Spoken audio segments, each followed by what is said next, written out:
On va visiter une villa avec Guillaume. Alors écoute, cette villa, elle est formidable et ça m'a donné une envie, celle de redevenir étudiant.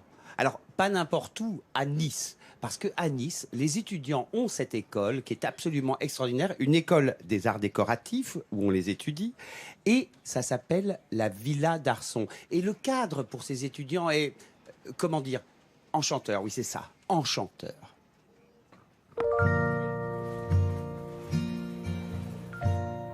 À la Villa Arçon, une chose est sûre, la vie est douce pour les étudiants. Depuis 1972 et sous l'impulsion d'André Malraux, elle abrite l'École nationale supérieure d'art. Située sur la colline Saint-Barthélemy, elle domine toute la ville de Nice et étire son architecture labyrinthique à flanc de colline. La particularité de ce lieu, c'est déjà le fait que cette architecture respecte la topographie de la colline. Et donc l'idée de l'architecte, c'était de reproduire un peu l'effet qu'on a dans les villages méditerranéens, les villages provençaux, ces espèces de rues un peu labyrinthiques avec des dédales. À Nice, difficile de passer à côté des galets. Et c'est donc bien naturel de les retrouver ici. On a utilisé des galets qui ont été pris dans le lit du Var et qui en fait sont une espèce de seconde peau et qu'on retrouve dans toute l'architecture de la Villa Arçon. Donc cette technique, c'est une technique qu'on appelle la calade et qu'on retrouve en Provence plutôt au sol pour le coup et qui consiste à poser des pierres ou des galets les uns à côté des autres sur la face la plus plane en faisant en sorte qu'on ne voit pas trop le ciment ou même parfois il n'y a pas de ciment. Bâtiment originel du XVIIIe siècle, la villa couleur ocre-rouge s'impose au cœur de la construction moderne des années 60. Un mélange des genres qui fait de ce lieu une école unique en son genre. Et pour certains étudiants, travailler dans de telles conditions était une nouveauté. J'ai toujours travaillé de manière un petit peu galère, soit dans ma chambre, soit dans des collectifs, à Toulouse, dans un squat, dans des ateliers où il faisait soit très froid, soit très chaud. Donc c'est vrai qu'ici, ça me paraissait presque trop beau quand je suis arrivée ici, quoi. Vraiment, cette situation sur les hauteurs de Nice avec des jardins splendides, vue sur la mer. Dans les ateliers baignés de lumière naturelle, ces élèves se préparent à être les futurs artistes de demain. La Villa Arçon est aussi un lieu qui les inspire et chacun a son petit coin préféré, comme Julia qui ne regrette pas d'avoir troqué sa vie parisienne pour cette vue.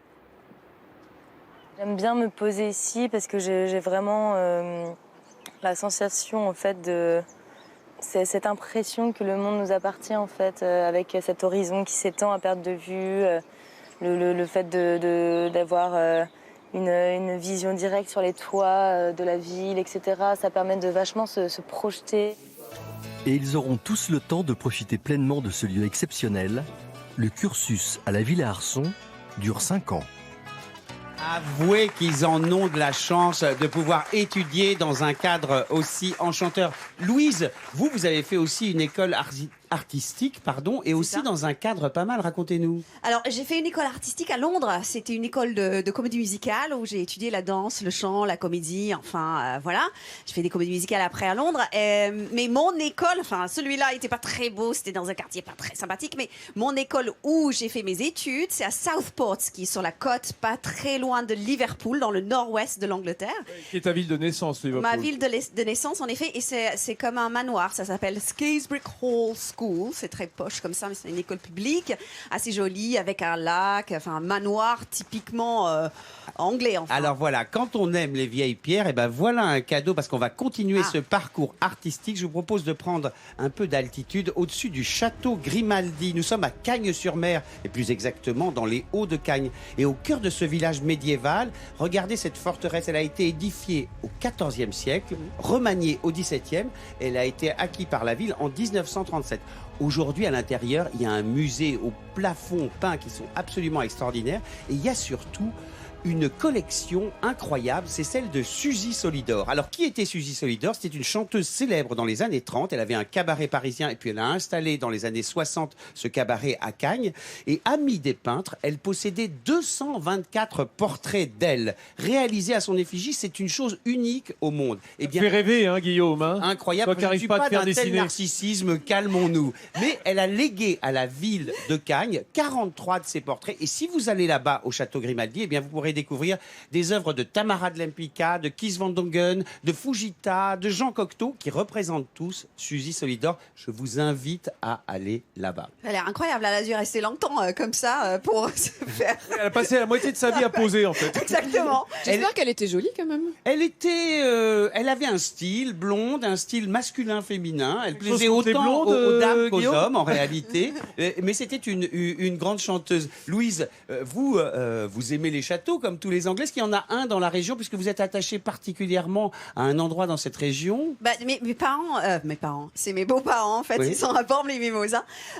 Et donc Brégançon qui vient de Var. s'ouvrir il y a en 2014 à visiter pour le grand public. Il y a des parties, donc je suis pas allée encore, mais c'est quelque chose dans mes projets à venir.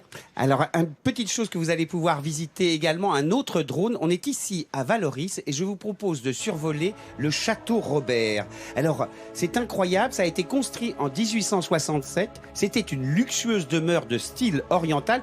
Elle a été édifiée pour l'ancien maire de Valoris. Et là, regardez, vous allez voir l'état dans lequel elle est aujourd'hui. Oui, elle est en très mauvais état. La municipalité l'a rachetée. L'affaire a d'ailleurs fait polémique car une partie du parc a été rendue constructible. Il reste actuellement 13 hectares de palmiers, d'eucalyptus. C'est actuellement une forêt vierge. Mais moi, j'ai une bonne nouvelle. J'ai discuté avec Madame le maire. Ça va être réouvert prochainement. On va le lier avec le parc du Paradou qui est au-dessus. Ça va donner un jardin public tout de même qui va faire 21 hectares. Donc ça, c'est formidable. Et ce château que vous voyez, eh bien, le projet, mais ça, c'est pour un peu plus tard, d'y installer une fondation culturelle. Donc voilà. Mais dis-moi Guillaume, c'est le château que j'ai en ligne de mire depuis que nous sommes ici. Exactement. Nous d'ici, on le voit. Incroyable. Retournez-vous, nos amis de l'autre côté. Vous allez le voir, ce très beau château. Il surplombe la baie ici, noyé dans la verdure. Et ce grand parc va devenir public. Ça, c'est formidable. Ah, c'est chouette. Alors Louise, on vient d'avoir un coup de fil d'une agence immobilière de Bormes-les-Mimosas. Il paraît que le locataire s'en va dans une semaine du port de Brégançon. Mais que bon, peut-être le suivant t'accueillera. Voilà, si tu veux visiter. Je suis ravie, merci. Merci Guillaume de nous faire découvrir toutes ces merveilles.